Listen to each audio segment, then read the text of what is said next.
खबरें चुनाव 25 से।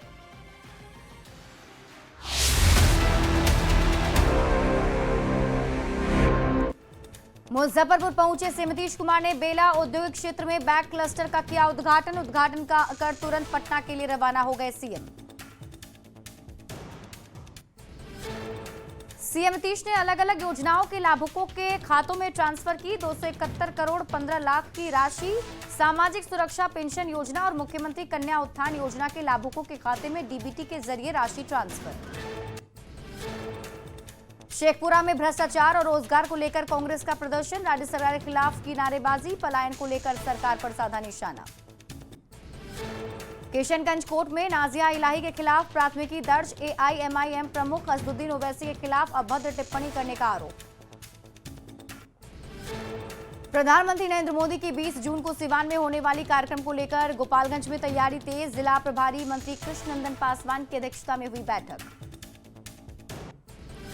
20 जून को पीएम मोदी के सिवान दौरे को लेकर बीजेपी कार्यकर्ताओं में उत्साह, ढोल नगाड़े और हाथ में निमंत्रण पत्र लेकर शहर में मोहल्ले मोहल्ले घूम रहे कार्यकर्ता।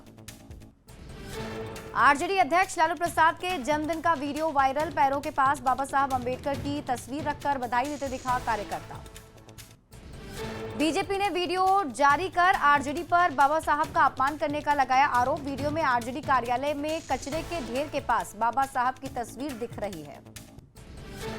केंद्रीय मंत्री जीतन राम मांझी ने लालू प्रसाद पर लगाया बाबा साहब की अपमान करने का आरोप। बोले, हमारे भगवान बाबा साहब को पैर दिखाकर हम दलितों का बहुत बड़ा अपमान कर रहे हैं। लालू यादव मंत्री जनक चमार ने आरजेडी सुप्रीमो लालू प्रसाद पर लगाया बाबा साहब के अपमान का आरोप। कहा, सिर्फ दिखावे के लिए बाबा साहब का नाम लेते हैं लालू प्रसाद। सामाजिक न्याय के दावों पर भी उठाए सवाल। लालू प्रसाद यादव पर मंत्री संतोष सुमन का बड़ा हमला। बोले, लालू प्रसाद ने बाबा साहब भीमराव अंबेडकर का अपमान किया। इसकी सजा उन्हें इस चुनाव में बिहार की दलित और पिछड़ा समाज देगा। बाबा साहेब भीमराव अंबेडकर के अपमान पर उप मुख्यमंत्री सम्राट चौधरी ने लालू प्रसाद पर बड़ा हमला बोला है। राजनीति तौर पर आरजेडी का ये काला अध्याय, लालू प्रसाद को माफी मांगनी चाहिए। दलित पिछड़ों का अपमान करना लालू प्रसाद के डीएनए में है। बीजेपी आईटी सेल के प्रमुख अमित मालवीय ने लालू प्रसाद पर लगाया बाबा साहब भीमराव अंबेडकर के अपमान का गंभीर आरोप। मालवीय ने सोशल मीडिया प्लेटफॉर्म एक्स पर लालू प्रसाद की आलोचना भी की। बाबा साहब के अपमान मामले में बीजेपी के आरोप पर तेजस्वी यादव का पलटवार। कहा, झूठा प्रचार कर रही है बीजेपी, हम बाबा साहब की विचारधारा पर चलते हैं। मंगनीलाल मंडल ही होंगे आरजेडी के अगले प्रदेश अध्यक्ष। मंगनीलाल के अलावा किसी ने नहीं किया है नामांकन, सिर्फ औपचारिक ऐलान होना बाकी। मंगनीलाल मंडल को आरजेडी का नया प्रदेश अध्यक्ष बनाए जाने की चर्चाओं के बीच जेडीयू का आरजेडी पर करारा प्रहार। उमेश कुशवाहा ने कहा, जिस समाज को सबसे ज्यादा प्रताड़ित किया उसने प्रलोभन देने की कोशिश कर रहे हैं लालू प्रसाद। पाल समाज के सम्मेलन में पहुंचे नेता प्रतिपक्ष तेजस्वी यादव को दिया गया खास तोहफा। पाल समाज की तरफ से भेंट किया गया गिफ्ट। तेजस्वी यादव भेंट के साथ मंच पर नजर आए। पाल सम्मेलन में तेजस्वी यादव का बड़ा बयान। कहा, आपका समर्थन हमें मिला और हम इसका ऋण चुकाएंगे। एक बार फिर आरक्षण सीमा बढ़ाने की कही बात। महागठबंधन में सीटों के मुद्दे पर जारी सिर्फ उठवल पर बीजेपी ने चुटकी ली। बाढ़ में प्रदेश बीजेपी उपाध्यक्ष राजेंद्र सिंह ने कहा, चाहे जितना बैठक कर ले नहीं निकलेगा कोई नतीजा। गोपालगंज पहुंचे केंद्रीय मंत्री गिरिराज सिंह ने प्रेस कॉन्फ्रेंस कर गिनाई नरेंद्र मोदी सरकार के 11 साल की उपलब्धियां।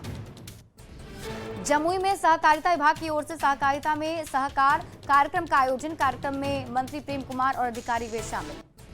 मानसून से पहले बाढ़ तैयारी को लेकर बिहार सरकार के मंत्री और कटिहार के प्रभारी मंत्री नीरज कुमार बबलू के नेतृत्व में आपदा प्रबंधन विभाग की हुई बैठक। नवादा सांसद विवेक ठाकुर ने अपना संसदीय कार्यालय का किया उद्घाटन। कहा, पहले लोगों को मिलने के लिए सर्किट हाउस आना पड़ता था, अब कार्यालय में आ सकेंगे लोग। बीजेपी सांसद रविशंकर प्रसाद का राहुल गांधी पर बड़ा बयान। कहा, राहुल गांधी को विदेश नीति की समझ नहीं। रविशंकर प्रसाद के बयान पर कांग्रेस का पलटवार। कहा, बीजेपी राहुल गांधी फोबिया से ग्रसित, इसलिए राहुल गांधी के खिलाफ कुछ भी बोलती है। और इसी के